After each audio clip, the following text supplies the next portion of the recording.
100.1 मेगाहर्ट्झवर तुम्ही ऐकताय आकाशवाणी मुंबई केंद्राची FM गोल्ड प्रसारण सेवा. आजच्या कार्यक्रमात तुमचं मनापासून स्वागत करते मी अंजली आणि मी पूर्वा.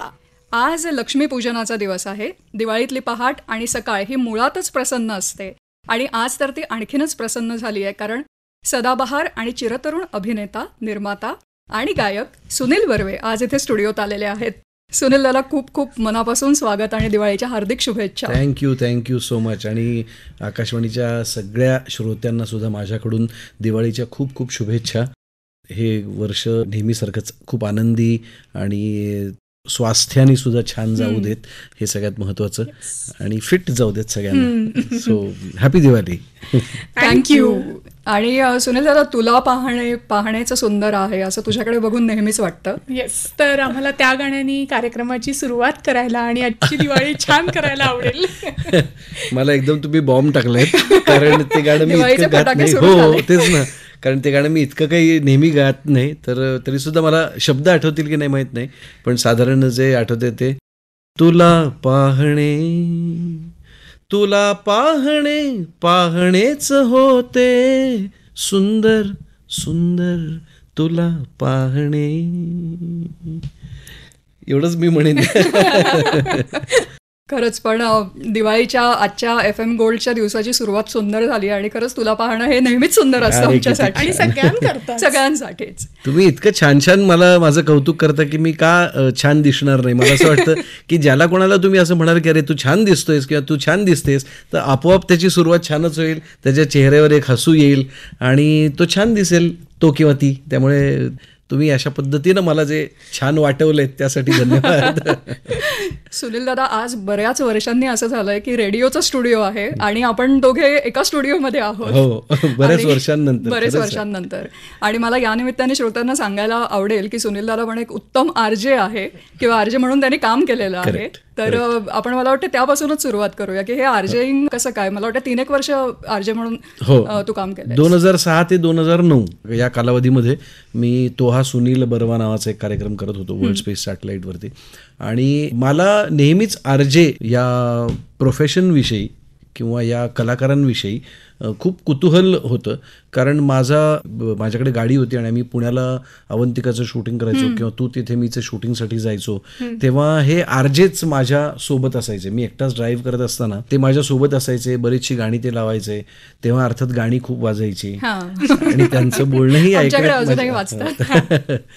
जाहिराती कमी होत्या, तर ते मजा यायची मला. आणि मला कुतूहल या गोष्टीचं होतं, कारण मी बेसिकली असा रेकॉर्डिंग स्टुडिओ किंवा रेडिओचा रेकॉर्डिंग स्टुडिओ पाहिलेला असल्यामुळे मला माहिती होतं की इथे फार काही लोक समोर नसतात तुमच्या. फार तर तुमचा निर्माता असतो समोर बसलेला कन्सोलच्या त्या साईडला, आणि रेकॉर्डिस्ट असला तर तो असतो. पण तुम्ही इतके छान आमच्याशी संवाद साधता, जे प्रवास करतायत, जे कुठल्या तरी विवंचनेत आहेत किंवा आनंदात आहेत, पण तरीसुद्धा तुम्ही बरोबर ती नस पकडून ते आरजी मंडळी जी आहेत ती इतकी छान संवाद साधतात. तर हे कसं शक्य आहे? कारण आम्ही नाटक करताना जसं प्रेक्षक असल्यामुळे नाटक खुलत जातं, बरोबर, तसं काही तुमच्यासमोर कोणी प्रेक्षक नसतो, पण तरी सुद्धा तुम्ही ते खुलवत राहता. तो सूर एक तुमचा मेंटेन्ड असतो. आणि हे सगळं कसं करतात याच्याविषयी मला अप्रूप होतं, कुतूहल होतं आणि ते करून पाहायचं होतं.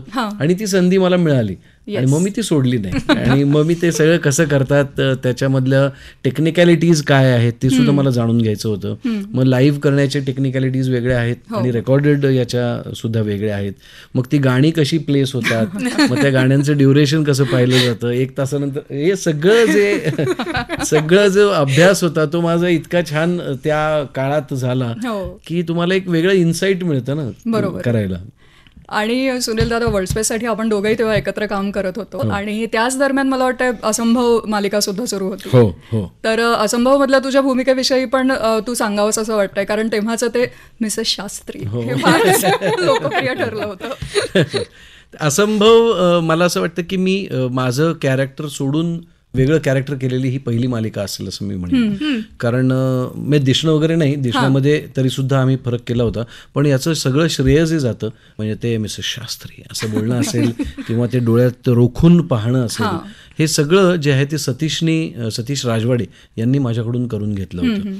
आणि सतीशचा पहिल्यापासून असा कटाक्ष होता की असंभवमधला ते जे कॅरेक्टर आहे त्याचं लुकसाठी त्यांनी खूप वेळ घालवला. म्हणजे मला मालिकेसाठी इतका वेळ मेकअपमध्ये घालवलाय माझा अनुभव नव्हता, तो मला त्या सेटवरती पहिल्यांदा जाणवला की सतीशनी मला त्याचं हेअरस्टाईल कशी ठेवायची, काय करायचंय, उजवीकडे पार्टिंग पाहिजे का डावीकडे पार्टिंग पाहिजे, मग ते केस मागे असतील तर कसे जेल केलेले असतील का, किंवा चष्मा असला तर कुठला असेल, रिमलेस असेल का रिमवाला असेल, बरोबर, का लेन्सेस असतील, डोळ्याचा कलर सुद्धा त्याच्यामध्ये निळा होता. कॉन्टॅक्ट लेन्सेस वापरले, त्यामुळे त्याच्यात कॉन्टॅक्ट लेन्सेस पहिल्यांदा मी वापरले. मग ते निळ्या डोळ्यांचा होता, मग तरी सुद्धा तो थोडासा सॉफ्ट करण्यासाठी त्याला तो एक रिमलेस चष्मा दिला होता. मग त्याचं पेहराव काय असेल, आणि तो पेहराव केल्यानंतर त्यांनी सांगितलं की आपल्याला तो काय म्हणतात त्याला कोलाबा किंवा या साईडचा असा सायकॅट्रिस्ट आहे, सो त्याला सूट बूट आणि त्याला इंग्लिश पेहराव द्यायचा. म्हणून मग आधी सूट घालून आम्ही पाहिला, पण नंतर त्यांनी तो सूट सुद्धा काढायला सांगितलं. त्यांनी सांगितलं की नाही, फक्त आता वेस्टकोट आपण ठेवूया. म्हणून तो जो आतला जो वेस्टकोट असतो तेवढाच फक्त ठेवला, टाय व्यवस्थित. आणि तो बोलताना तो म्हणाला की तो सायकॅट्रिस्ट आहे त्यामुळे तो जास्त बोलणार नाही. आणि जर का जो सायकॅट्रिस्ट आहे त्याला जर का समोरच्या व्यक्तीकडून काही उत्तरं पाहिजे असतील, खोदून काढायची असतील, तर तो जास्त बोलणार नाही. तो नुसतं डोळ्यात बघून इतक्या शार्पली गोष्टी विचारेल की त्या व्यक्तीने जास्ती बोलावं. आणि ॲट द सेम टाइम तो डोळे मिचकावणार नाही. तो डोळ्यात डोळे एकदा त्यांनी डोळ्यात फिक्स नजर केली ना की तो तसाच बघत राहील. आणि मग तो जेव्हा बोलेल तेव्हा ती व्यक्ती, बरं तो त्यांनी असंही ठरवलं होतं की त्याचं जे क्लिनिक असेल त्या क्लिनिकमधली त्याची बसायची व्यवस्था ही टेबलच्या अक्रॉस नसेल. त्याला कमीत कमी त्या पेशंट आणि त्याच्यामधलं डिस्टन्स लागेल. म्हणून त्याच्यामध्ये फक्त एक छोटासा टीपॉय किंवा असं असतं तसं असेल, आणि 2 स्टुलांवरती ते बसतील. त्याला बॅकरेस्टवाली चेअर पण नसेल, तर तो स्टुलावरती बसेल, म्हणजे तो असा अपराईट बसेल, असा ताठ बसेल, समोरची व्यक्ती सुद्धा तशीच ताठ बसेल, आणि तो तिच्या डोळ्यात डोळे घालून अतिशय हळू आवाजात छान पद्धतीनं तिला विचारेल. आणि मग तो तिला विचारेल, बोला मिसेस शास्त्री काय वाटतं तुम्हाला. सो हे असं अख्खं त्याचं म्हणजे ग्राफ खरं तर हा असा आहे. आणि हे असं झाल्यामुळेच ते कॅरेक्टर सुद्धा तितकं छान वाटलं आणि लोकांनाही खूप आवडलं. नक्कीच. जसं वेगवेगळ्या मालिकांची कॅरेक्टर्स आवडतात, तसंच गायक म्हणून सुनील बर्वे सारेगमपमध्ये आम्हाला सगळ्यांना पहिल्यांदा स्टेजवर दिसले. त्याच्या आठवणी काय सांगाल? तेव्हा खरं तर ना मी माझ्या पहिल्या नाटकापासून गायक नट म्हणूनच रंगभूमीवरती काम करत आलो आहे. म्हणजे माझं पहिलं नाटक अफलातून, ज्याचं म्युझिक आनंद मोडक यांनी दिलं होतं. विनय आपटे त्याचे दिग्दर्शक होते, विक्रम भागवत नाटकाचे लेखक होते. आणि त्यामध्ये बरीच मोठी मोठी मंडळी होती. दिलीप कुलकर्णी होते, चंदू पारखी, किशोर भट नावाचे गुजराती रंगभूमीवरचे खूप मोठे कलाकार होते, ते होते. अशी सगळी मोठी मंडळी. विनय आपटे स्वतः होता. आणि त्याच्यामध्ये जवळजवळ 14-15 गाणी होती. आणि मी कॉलेजला रिप्रेझेंट करणारा असल्यामुळे आमच्या तोंडी आम्ही सगळी कॉलेजमधली मुलं जी होतो ती थोडीशी वेस्टर्न बॅकग्राऊंड असलेली गाणी गायचो. आणि जी ऑपोजिट गँग होती ती थोडीशी मवाली टाईपची होती. त्यामुळे त्यांना लोकनाट्याचा फॉर्म आनंद मोडकनी ठेवला होता. आणि मग हे असे आम्ही गाण्यातून बरंचसं सीन्स पुढे न्यायचो. आणि तेव्हापासून मी मग त्याच्यानंतर मोरूची मावशी, 4 चौघी, कशी मी राहू तशीच, ही अशी बरीच नाटकं आली ज्याच्यामध्ये मी गाणी गात होतो. आणि हे करत असतानाच आता पुष्कर किंवा ही जी मंडळी आहेत त्यांना माहिती होतं की मी गातो, सुमित गातो, प्रसाद सुद्धा गातो. तर आपण यांना ऐकलत का नावाचा एक कार्यक्रम डिझाईन केला पुष्करने. आणि मग त्यातून आम्ही सगळी गाणी गाणारे कलाकार जी मंडळी आहेत की ती मंडळी एकत्र आलो आणि आम्ही हे कार्यक्रम दिवाळीच्या निमित्ताने वगैरे असे करायला लागलो. ते पाहून कदाचित असेल, पण सारेगमप तेव्हा चालू होतं. त्यामुळे त्यांना असं वाटलं की आपण हे करायला हवं आणि यांची कॉम्पिटिशन घेऊया. म्हणून मग ती कॉम्पिटिशन घेतली. त्याच्यामध्ये आम्ही पुन्हा तेच कलाकार सगळे सामील झालो. आणि लोकांच्या समोर खऱ्या अर्थानं म्हणजे मोठ्या प्रमाणात, कारण ते शेवटी चॅनलच्या थ्रू जेव्हा तुम्ही जाता तेव्हा अजून खोलवर पोचता ना नाटकापेक्षा. त्यामुळे आम्ही जास्त महाराष्ट्रात पेनिट्रेट होऊन लोकांच्या लक्षात आलं की अरे ही मंडळी छान गातात की. आणि मग आम्हाला गाण्यासाठी बोलवायलाच लागले. पण आम्ही खऱ्या अर्थाने गायक आहोत हे त्या सारेगमपमुळे कळलं. आणि त्याचा तिथला अनुभव सुद्धा खूप विलक्षण होता. कारण मी गाणं तसं गोरेगावात फडकेबाई म्हणून आमच्या बाई होत्या, ज्यांच्याकडे मी गाण्याच्या परीक्षा देण्यासाठी गाणं शिकायला जायचो. पण त्याच्यानंतर नाटकातून काम करायला लागल्यानंतर मात्र असं शिकणं खूप कमी झालं. पण सारेगमपच्या निमित्ताने जे मेंटॉर्स आमचे होते, मिलिंद जोशी, कौशल्य नामदार, सलील कुलकर्णी, तर ह्या मंडळींनी आमच्याकडून जी गाणी होती ती कशी गायली पाहिजेत, मग तो माईकमधून गातानाचा श्वासाचा कंट्रोल असेल, या सगळ्या गोष्टीसुद्धा खूप छान पद्धतीने आमच्याकडून बसवून घेतल्या. त्यामुळे ते एका अर्थी मला तर खूप आनंदच झाला, कारण मला अजून त्यातून काहीतरी शिकताही आलं आणि माझी जे मी गात होतो ते अजून छान पद्धतीने मी प्रेझेंट करू शकलो. त्यामुळे तो अख्खा अनुभव विलक्षण होता. त्यातली फक्त मला न आवडलेली गोष्ट म्हणजे की आपण लोकांना सांगायचं की तुम्हाला माझं गाणं आवडले ना, मला मत द्या. तर मला असं वाटायचं की ही सगळीच मंडळी छान गातात. त्यामुळे मी असं प्रेक्षकांना सांगितलं जेव्हा आम्हाला अपील करायचं होतं की आम्ही सगळेच जण छान गातो, तुम्हाला जो कोणी आवडेल त्याला तुम्ही वोट द्या. आणि मग अशा पद्धतीने ते झालं. मी तरीसुद्धा मी सेकंड रनरअप पर्यंत गेलो. प्रेक्षकांचं आणि मला वाटतं सगळ्या चाहत्यांचं प्रेम. केवळ तेवढंच नाहीये, मुळात आवाज छान असणं हेही महत्वाचं आहे. पण आता सारेगमपचा विषय निघालाय, गाण्याचा विषय निघालाय, तर या क्षणी अपर्णा ताईंना डेडिकेट करणारं कुठलं गाणं म्हणणार? अपर्णाला मी लपंडाव नावाच्या एका चित्रपटात पण गायलं होतं एक गाणं. अनफॉर्च्युनेटली त्याचं ते 3 कडवी होती, जयश्री शिवरामन आणि तिने गायलेलं गाणं आहे ते त्या चित्रपटात. आणि एका दुसऱ्या कडव्यामध्ये माझ्यासुद्धा 2 ओळी होत्या त्याच्यात आणि ते मीच गायलो होतो, कारण आनंदला माहित होतं मी चांगला गातो. त्यामुळे आनंदनी कॉन्फिडेंटली माझ्यावरती ती जबाबदारी सोपवली. दुर्दैवाने शूटिंगच्या वेळेला असं लक्षात आलं की हे गाणं खूप मोठं होतंय, त्यामुळे एक कडवं कमी करूया. तर बरोबर ते दुसरंच कडवं कमी झालं. मला तेच आठवत नाहीये कडवं, दुर्दैवाने अक्षरशः. पण मी त्याच्यातलं त्या ओळी खूप छान आहेत, सुधीर मोघेंनी लिहिलेल्या. ते गाणं असं आहे, तुझ्यात जीव गुंतला, तुझ्यात जीव गुंतला, कळेल का कधी तुला, कळेल का कधी तुला, कळेल का कधी तुला, तुझेच स्वप्न लोचनी, तुझेच नाव चिंतनी, तुझेच स्वप्न लोचनी, तुझेच नाव चिंतनी, इथे तिथे सभोवती, इथे तिथे सभोवती, तूच भासशी मला. क्या बात आहे, मस्त, एकदम छान.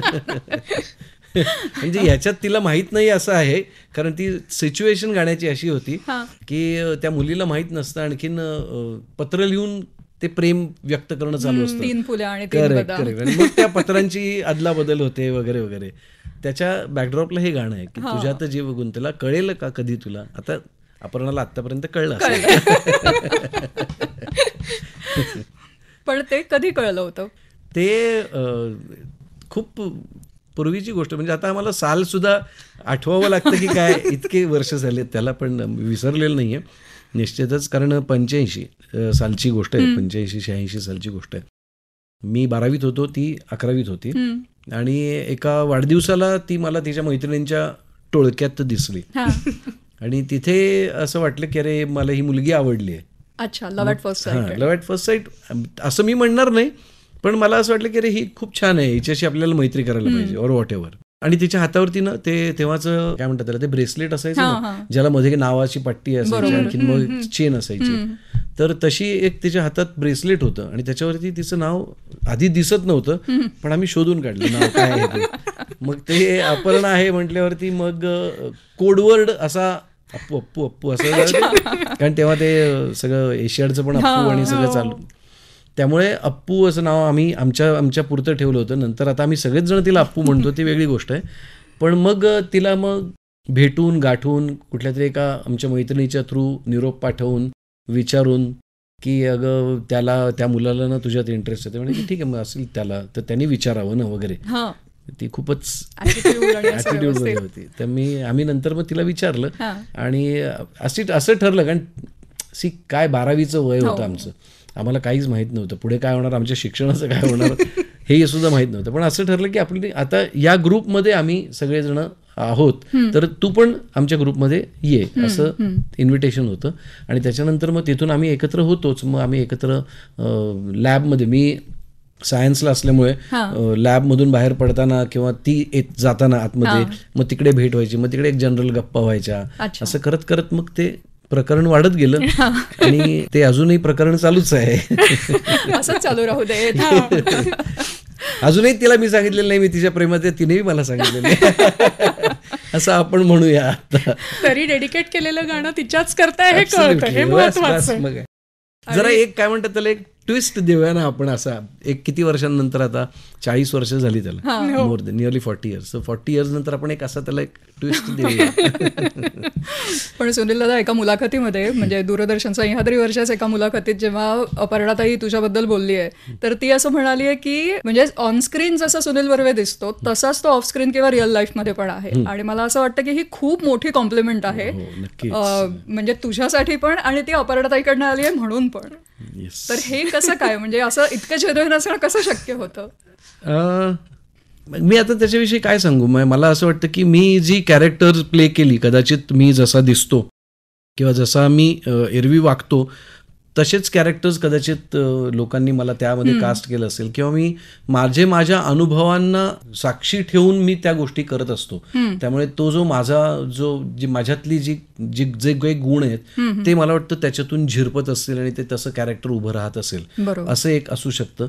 बाकी तसं आईवडिलांनी खूप चांगले संस्कार दिलेले आहेत, चांगला मुलगा आहे, तर मी तसा वागतो बाहेर सुद्धा आणि ऑनस्क्रीन सुद्धा तसेच शक्यतोवर भूमिका करायला मिळतात. मला अजूनही आठवत आहे प्रपंचच्या वेळेला ते जे कॅरेक्टर आहे प्रपंचमधलं प्रशांत, ते एकदम वेगळं आहे. म्हणजे खरं तर त्याची सुरुवात अशी होती की ते घर पाडायचं पुढाकार घेतो आणि तो विलनच होता थोडासा, पण सगळ्यांचा, म्हणजे तेव्हा प्रेक्षकांचा सगळ्यांचा रोख असा होता की नका, सुनील बर्वेंना तुम्ही असं निगेटिव्ह दाखवू नका. म्हणून मग ते सॉफ्ट करून समजुतीनं मी त्यांना पटवून देतो की हे घर पाडून आपल्याला नवीन इमारत कशी बांधण्याची गरज आहे. सो जर का हे असं घडत असेल तर मग सिमिलॅरिटी दिसतीलच ना लोकांना, की जे तसं कॅरेक्टर स्क्रीनवरती दिसतंय तसंच ते खऱ्या आयुष्यात आहे. आणि मी अपर्णांनी म्हटलं हे तिला कारण माहितीच आहे, कारण आम्ही म्हटलं तसं की अगदी जेव्हा आम्ही घडत होतो तेव्हापासून आम्ही एकत्र आहोत असंच म्हणूया आपण. कारण 15व्या वर्षी काय, आत्ता मी थिंकिंग बॅक म्हणतोय, तेव्हा मला असं वाटतं की मला जगातलं सगळं कळतं, पण आता रेट्रोस्पेक्टमध्ये बघताना असं वाटतं ना की 15व्या वर्षी किती असेल अक्कल आपल्याला. पण तरी सुद्धा मला वाटतं की ती ग्रोथ आमची एकत्र इतकी झालेली आहे की she knows exactly what she is saying, आणि तसं कदाचित मी असेन असं वाटतं. जसं आपण त्यांनी एक कॉम्प्लिमेंट दिली होती, तसंच त्याच मालिकेमध्ये मुलांनीही कॉम्प्लिमेंट दिली होती की जन्मतः बाबा म्हणून जन्माला आलेला आहे. तर आत्ताही आम्हाला बाबाशी गप्पा मारायला आवडतात. तर हा तरुण पिढीशी संवाद असेल किंवा बाबा म्हणून जन्माला येणं ही मुलांकडनं मिळालेली कॉम्प्लिमेंट असेल, हे कसं? पण त्याच मुलांनी मला एकदा लहानपणी, तो लहान असताना विचारलं होतं की बाबा तुम्हाला मोठं होऊन कोण व्हायचंय. म्हणजे मी हेही विसरू शकत नाही. त्यामुळे मला असं वाटतं की मी ना तेव्हापासूनचं सगळं ना खूप असं जपून ठेवलंय मनात कुठेतरी. आणि आताच्या सुद्धा पिढीच्या लोकांना मी जेव्हा कधी सल्ला किंवा त्यांना गाईड करण्यासाठी काही लोक येतात तेव्हा मी त्याच विचारांनी त्यांना सजेस्ट करण्याचा प्रयत्न करतो. माझं वय, मी आत्ता जसं म्हटलं तसं, की you can be honest about your faults also in life ना. तुम्हाला तुमचे जे चुकीचे निर्णय आहेत ते कधीतरी ॲक्सेप्ट करायला काही हरकत नसते. तर माझा निर्णय चुकीचा ठरला नाही हे सौभाग्य. पण जर का त्या वेळेला, त्या काळात 21व्या वर्षी जेव्हा मी असं ठरवलं की मला अभिनय क्षेत्रातच फक्त करिअर करायचं, मी दुसरं काही करणार नाही, तेव्हा जर का काम नसतं आलं तर काय झालं असतं, तर what would have been the situation, तर माझी मानसिक स्थिती काय झाली असती, या सगळ्याचा मी खूप उलट सुलट विचार नेहमी करत असतो. आणि मग मला असं वाटतं की आत्ता जी माझ्यासमोर मुलं आहेत ती सुद्धा कदाचित त्याच द्विधा मनस्थितीत असतील. त्यांना एक कॉन्फिडन्स असा असेल की आपण हे सहज करू शकू, पण त्याच्या बरोबरीने त्यांना एकदा माझा आरसा दाखवणं खूप गरजेचं वाटतं मला, की बाबांनो हे सुद्धा होऊ शकतं, तुम्ही जे करताय ते होईलच, पण हे सुद्धा होऊ शकतं, याचा जर का तुम्ही विचार केला नसेल तर तो करा. आणि माझ्या मुलांशी खेळत असताना, त्यांच्याबरोबर मजा मस्ती करत असताना सुद्धा मी त्यांच्या वयाचाच विचार करून त्यांनी जे काही रिॲक्शन दिलेली आहे त्या रिॲक्शनला माझी रिॲक्शन देतो. म्हणजे मी जर का रागावलो असतो मुलावरती की अरे तू काय विचारतोस मला, तर त्याला काही अर्थच नव्हता. पण त्याचं वय समजून घेऊन मला जर का कळत असेल की अरे तो ह्या वयाच्या दृष्टीने मला विचारतोय बाबा तुम्हाला मोठेपणी काय व्हायचंय, तर काही चुकीचं नाहीये त्याच्यात. सो कदाचित त्याला त्याचं भविष्य दिसत असेल, कदाचित असेल सुद्धा, माहीत नाही. म्हणजे आता कारण तो बऱ्यापैकी मोठा आहे, आता त्याचं ग्रॅज्युएशन पण पूर्ण झालंय, तो सुद्धा नोकरीच्या शोधात आहे, त्याला सिनेमॅटोग्राफी आवडते, त्याला फिल्म्स बघायला खूप आवडतात. तर या सगळ्या गोष्टींमुळे तो कदाचित पाहत असेल माझ्याकडे त्या अर्थाने आणि सल्ले घेत असेल. पण सुनील दादा, आता हे झालं अथर्व आणि सानिकाबद्दल, आणि जसं तू मगाशी म्हणालास की अनेक नवीन मुलं आहेत जी या इंडस्ट्रीमध्ये काम करू इच्छितात, ती पण काहीतरी विचारायला येतात किंवा मार्गदर्शनासाठी. तर मला वाटतं तरुण पिढीशी तुझं रॅपो खूप छान आहे. आणि अमर फोटो स्टुडिओसारखं जे नाटक आहे की जे खूप फ्रेश होतं, आत्ताच्या जनरेशनचं होतं, तर ते नाटक तू निर्माता म्हणून त्याची निर्मिती केलीस आणि त्या नाटकाच्या माध्यमातून तरुण प्रेक्षक रंगभूमीकडे वळले. खरंय.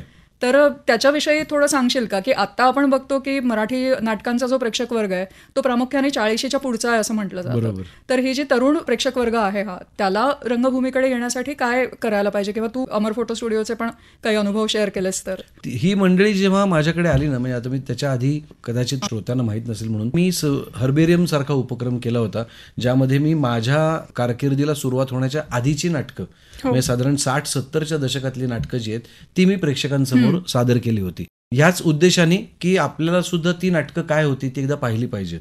आमच्या पिढीचे अनेक लोक तोपर्यंत मालिकांमध्ये व्यस्त होते, सिनेमामध्ये व्यस्त होते 2010 सालीच्या आसपास, की जेव्हा नाटकं पाहिली नसतील तर त्यांना कळतील कशी, म्हणून मग आपण ती नाटकं केली सादर, 5 नाटकं केली की तेव्हाच नाटकं सुद्धा लोकांना कळायला पाहिजे. त्या नाटकाला मी साधारण त्यावेळेला 40-42 वर्षांचा होतो, त्यामुळे मला असं माहित होतं की 40च्या पुढचीच मंडळी या नाटकाला येणार आहेत. पण मग असं वाटत होतं की आता तरुण पिढीने सुद्धा या नाटकांना यायला हवं, तरच त्यांना कळू शकेल ना पुढच्या, की बाबा आपल्या ज्या इतिहासाबद्दल आपण इतक्या अभिमानाने सांगतो नाट्यसृष्टीच्या, त्याच्यात काय काय नक्की घडलं होतं ते पाहायला पाहिजे. त्याच्याच बरोबरीनं मला आनंद झाला जेव्हा अमेय वाघ, सखी आणि सुव्रत हे 3 जण माझ्याकडे आले आणि मला म्हणाले की आम्हाला नाटक करायचंय आणि ते सुबक बरोबरच करायचंय. मी म्हटलं की गोष्ट आहे का तुमच्याकडे? तर गोष्ट नाहीये. मला हेच आवडलं. मला असं वाटलं की इथून खरं तर आपण एक्सपेरिमेंटला सुरुवात करू शकतो. पण मी फक्त त्यांना एवढंच सांगितलं की तुम्हाला जर का नाटक करायचं असेल तर मला आवडेल, आपण एकत्र नाटक करू, पण त्याच्या बरोबरीने तुम्ही निर्माता झालं पाहिजे. याचं कारण असं होतं की कलाकार म्हणून तरुण कलाकार येत आहेत, पण जोपर्यंत निर्माता तरुण पिढीचा येत नाही तोपर्यंत त्यांच्या पद्धतीची नाटकं होणार नाहीत. आणि म्हणून मी त्यांना सांगितलं की तुम्ही निर्माता पण झालं पाहिजे, म्हणजे तुम्हाला जे काही अडचणी येतील त्याच्यासाठी मी असेन पाठीशी, त्याची तुम्ही काळजी करू नका. आर्थिकदृष्ट्या सुद्धा तुम्हाला काही टेन्शन येणार नाही, आणि आर्थिकदृष्ट्या आपण इतकं पारदर्शक असावं की समजा नाही चाललं नाटक तर हे काही हार जीत नाहीये, हे ऍक्सेप्टिंग द फॅक्ट आहे की ओके ठीक आहे, नाही चाललं हरकत नाही, पुढचं नाटक चालेल. त्यामुळे तुम्ही त्याची काळजी करू नका, पण तुम्ही निर्माता म्हणून जॉईन व्हा. आणि मग ते सुद्धा आता निर्माते झाले आणि मला खूप आनंद होतोय की आता त्यांनीच, कला कारखान्यांनी त्यांचं नवीन वरवरचे वधूवर नावाचं नाटक केलंय. सो आता इंडिव्हिज्युअली ते सुद्धा निर्माते म्हणून स्टँड झालेत, त्यांच्या पद्धतीची नाटकं येऊ लागलेत. सो ही खूप आनंदाची गोष्ट आहे आणि हे मला वाटतं जास्ती लोकांनी करणं गरजेचं आहे आणि तरुण कलाकारांनी सुद्धा याच उद्देशाने इथे या क्षेत्राकडे पाहणं आवश्यक आहे. पण मग एवढं छान अमर फोटो स्टुडिओ चाललं होतं, मग ते थांबवावं असं का वाटलं? नाही, खरंच खूप छान चाललं ते. म्हणजे जेव्हा ती मंडळी आली होती, मी म्हटलं तुला तसं की ती मंडळी आली होती तेव्हा त्यांचं म्हणणं होतं की तुझे 25 होते, आपण निदान 50 तरी करू शकू ना. मी म्हटलं की नाही, तुम्ही खूप लोकांना आवडताय जे काही तुमची सिरियल चालू आहे त्यामुळे लोक नक्की 50 काय 100 प्रयोग सुद्धा येतील, फक्त आपलं नाटक पण तितकंच उत्तम पाहिजे. मग लेखकाचा शोध झाला. मग आधी दिग्दर्शक कोण करेल, तर निपुण करेल, कारण निपुण परत त्याच वयाचा आहे. मग त्यांच्याच मालिकेची लेखिका जी होती मनस्विनी, ती छान लिहील म्हणून मग ती आली. मग तिला आम्ही साधारण कल्पना सांगितली, काय काय करता येऊ शकतं, स्टेजवरती काय काय पॉसिबिलिटीज आपल्याला पाहिजेत, आपल्याला कसं ते बंदिस्त दिवाणखान्यातलं नाटक नकोय, आत्ताच्या पिढीला आवडेल असं इंटरॅक्टिव्ह पाहिजे, त्याच्याशी प्रेक्षकांशी संवाद कलाकारांनी साधला पाहिजे, एखादं उठलं आणि मध्येच गाणं गायला लागले तर त्याचं गाणं पाहिजे, असं सगळं आम्ही तिला ब्रीफ केलं. आणि मग मनस्वीने अतिशय सुंदर असं ते स्क्रिप्ट लिहून आणलं आणि किंवा कल्पना ती अमर फोटो स्टुडिओची जी होती ती घेऊन आली आणि मग आम्ही ते नाटक करायचं ठरवलं. आता झालं काय की ते नाटक जोरात सुरू होतं, त्याच्यानंतर कोविडचा काळ आला. त्याआधी आम्ही 2019 साली अमेरिकेला गेलो. अमेरिकेचा दौरा पण यशस्वी करून आम्ही परत आलो आणि नंतर हळूहळू व्हायला असं लागलं की मग सखीला ते नाटक सोडून तिला लंडनला शिकण्यासाठी जायचं होतं. सुव्रतची वेगळी त्याची कामं चालू होती. अमेय वेगळ्या पद्धतीनं त्याचं वेब सिरीज म्हणा किंवा चित्रपट म्हणा याकडे त्याचं कल वाढला होता आणि मंडळी खूप व्यस्त होत चालली होती. बरोबर. त्यात कोविड आल्यानंतर अगदीच मोजके 3 प्रयोग झाले आमचे आणि कोविडच्या काळात सुद्धा हे अमेरिकेला होती मंडळी. 12 प्रयोगांचा दौरा होता पण 3 प्रयोगांवरती तो बंद करून त्यांना परत यावं लागलं होतं आणि त्याच्यानंतर त्याचे प्रयोगच झाले नाहीत. 20 साली नाही झाले, 21 साली नाही झाले. मग 22 साली असं मी त्यांना सांगितलं की आपण करणार आहोत का हे नाटक, तर प्रयोग करणार असलो तर किमान 8 ते 10 प्रयोग केले पाहिजेत, कारण त्याच्यावरती फक्त तुम्हीच अवलंबून नसतात तर एक 20-25 जणांची टीम अवलंबून असते. बरोबर. त्यामुळे त्यांना सुद्धा त्यांचं प्लॅनिंग करण्यासाठी आपण सांगणं गरजेचं आहे की बाबा आमच्या नाटकाचे 8 प्रयोग होतील. जर 8 प्रयोग केले तर आपण सुद्धा त्यांना काहीतरी प्रयोगाचं मानधन म्हणून जे देतो ते त्यांना सफिशियंट होऊ शकतं. अगदीच 2 प्रयोगांवरती कुठल्याही बॅकस्टेजवाला थांबणार नाही ना. नक्कीच. त्यामुळे 8 प्रयोग होणार आहेत का, मग त्याच्यावरती आमच्या चर्चा झाल्या पण ते सुद्धा काही होईना, कारण ते खरंच खूप व्यस्त होती मंडळी. आणि ती मंडळी मला वाटतं अजून तितकी मोठी झालेली नाहीत किंवा मॅच्युअर झालेली नाहीत डिसिजन घेण्यासाठी, असं मला वाटलं की आपण हे नाटक बंद करावं. त्यांना खरंच खूप हळहळत होते ते. मी जेव्हा सांगितलं तेव्हा सुद्धा तू खूप हळहळले. मला सुद्धा माहिती होतं, पण मी त्यांच्या भावनांमध्ये जर का वाहवत गेलो असतो तर मी सुद्धा निर्णय घेऊ शकलो नसतो. बरोबर. पण मलाच तो निर्णय घ्यावा असा वाटला की जर का आपण आत्ता हा पाश तोडला नाही तर हे कदाचित पुढे अजून काही करून पाहणार नाहीत. त्यामुळे मलाच असं वाटलं की हे डिसिजन मीच खूप कर्टली आणि इनह्युमनली घ्यायला हवं. म्हणून मग मी त्यांना सांगितलं की आता आपण याचे फक्त मे महिन्यापर्यंतचे प्रयोग करूया, 20-25 प्रयोग करू आणि नाटक बंद करणार आहोत. मग ते जरा हादरले. मी सुद्धा हे बोलत असताना हादरलो, पण मग त्यांना सुद्धा हे पटलं की आपण ठीक आहे हे करूया.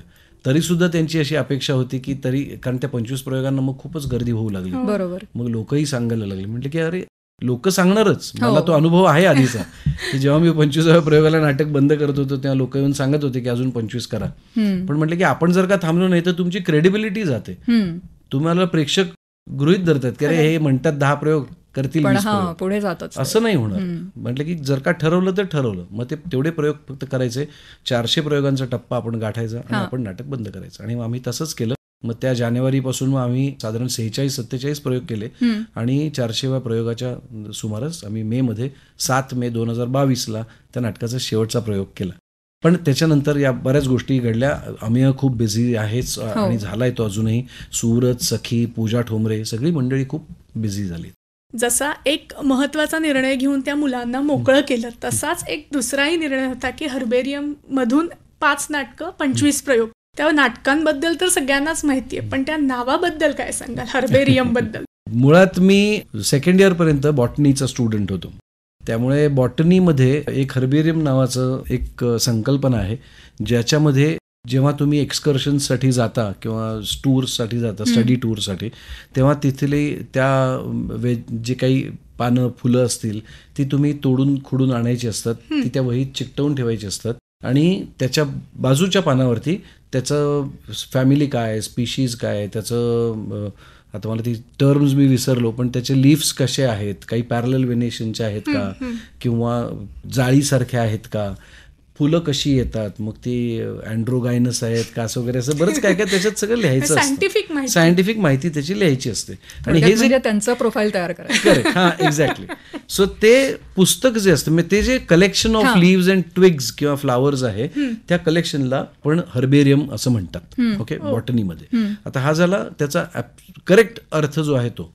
खऱ्या आयुष्यात जे बॉटनीचे स्टुडंट जरी का नसले तरी सुद्धा आपण त्याचा कधी कधी वापर करतो. आपल्याला कोणीतरी समजा एखादं फुल दिलं असेल तर ते फुल डायरीत ठेवून देतो आणि त्याच्या भोवती त्याची आठवण लिहून ठेवतो की हे अमुक अमुक ठिकाणी आम्ही गेलेले असताना, आम्ही लग्नानंतर आम्ही पहिल्यांदाच गेलो होतो वगैरे, असं सगळं लिहून आपण ती डायरी ठेवून देतो. आणि खूप वर्षांनंतर जेव्हा ते उघडतो तेव्हा ते फूल सुकलेलं असतं, पण ती आठवण वाचल्यानंतर आपल्याला पुन्हा आपण त्या प्रसंगात मला वाटतं आपण जातो प्रसंगापाशी आणि पुन्हा ते रिलीव्ह करतो. तर हे सुद्धा एका प्रकारचं हर्बेरियम आहे. आणि माझ्या संकल्पनेप्रमाणे जी नाटकं तुमच्या आई वडिलांकडून तुम्ही ऐकली असतील पण तुम्ही पाहिली नसतील, ती परत पाहण्याची तुम्हाला संधी आहे. त्यामुळे तुम्ही you can revisit those places again. म्हणून मी त्या अख्ख्या उपक्रमाला हर्बेरियम असं नाव दिलं होतं. आणि तो उपक्रम ज्या वेळेला होता त्यावेळेला ती एक टीम म्हणून सगळ्यांसमोर प्रेझेंट झाली होती. तर त्यामागची संकल्पना काय होती की एक टीम, नाटकाची टीम कायमच असते पण ती लोकांसमोरही तशी प्रेझेंट होणं. मला असं खूप वाटतं की खरं तर आपली नाट्य संस्कृती इतकी वैभवशाली आहे, इतकी मोठी आहे की आपण त्याच्याबद्दल फार संकुचित पद्धतीने विचार करतो का, म्हणजे कशाला खर्च करायचा हा विचार खूप नेहमी येतो. मग थिएटरला गेल्यानंतर मला असं वाटतं की जे प्रेक्षक नाटक बघायला येतात, तुम्ही त्यांना नाटक बघायला बोलावलेत, जसं नाटक उत्तम करणं ही तुमची जबाबदारी आहे, ते तुम्ही पार पाडणारच आहात. पण ॲट द सेम टाइम ते प्रेक्षक जे येतात त्यांना सुद्धा सुविधा मिळत आहेत की नाही, त्यांना तुमचं नाटक छान दिसतंय की नाही, तो सेट तुमचा छान आहे की नाही, शेवटच्या प्रेक्षकापर्यंत ऐकू जातंय की नाही, टॉयलेट्स स्वच्छ आहेत की नाही, त्यांना कॅन्टीनमध्ये चांगलं मिळेल की नाही, ते कॅन्टीन स्वच्छ आहे की नाही, हे बघणं सुद्धा एका प्रकारे आपलीच जबाबदारी आहे असं आपण समजलं पाहिजे आणि आपण त्या पद्धतीनं काम केलं पाहिजे. आणि म्हणून मला असं वाटत होतं की आपली टीम आहे, नाटकाची टीम जी आहे ती जेव्हा कुठे जाईल तेव्हा ती एका टीम सारखी गेली पाहिजे. त्यांना एक कोड ऑफ, एक युनिफॉर्म, एक काहीतरी आपण दिला पाहिजे. आणि मग मला असं वाटायचं की ही जी आपली क्रिकेटची टीम आहे, हॉकीची टीम आहे, फुटबॉलची टीम आहे, हे जेव्हा प्रवास करतात तेव्हा ते असे इंडियाचे किंवा महाराष्ट्राचे किंवा त्यांच्या क्लबचे ब्लेझर्स घालून जातात. तर आपल्या टीमनी का जाऊ नये म्हणून जेव्हा ती मंडळी विमानाने प्रवास करतील तेव्हा ते ब्लेझर्स असतील त्या प्रत्येकाकडे, असं मी ठरवलं होतं.